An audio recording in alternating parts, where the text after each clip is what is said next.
আমেজপূর্ণ রাকসুর স্বাদ পাচ্ছি। এর এর সবচেয়ে বড় ক্রেডিট হচ্ছে আমাদের 24-এর গণ অভ্যুত্থানের বিজয়ী আমাদের গাজী ভাইদের, এবং সবচেয়ে বড় অনুদান হচ্ছে আমাদের শহীদ ভাইদের। তাদের রক্তের ওপর পা দিয়ে আমরা এখন পর্যন্ত বিজয়ী লাভ করছি ভাই। এটা আমাদের জন্য না ভাই, এটা তাদের জন্য ক্রেডিট।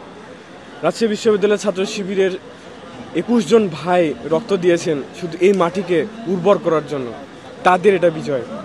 রাজশাহী বিশ্ববিদ্যালয়ের সকল জনশক্তি, কর্মী, সাথী, সদস্য, শুভাকাঙ্ক্ষী, মা বাবা, প্রত্যেকটা মিনিটের তাদের অর্থ সব কিছুর জন্য এটা এই বিজয়। আমাদের জন্য এটা কিছু না ভাই।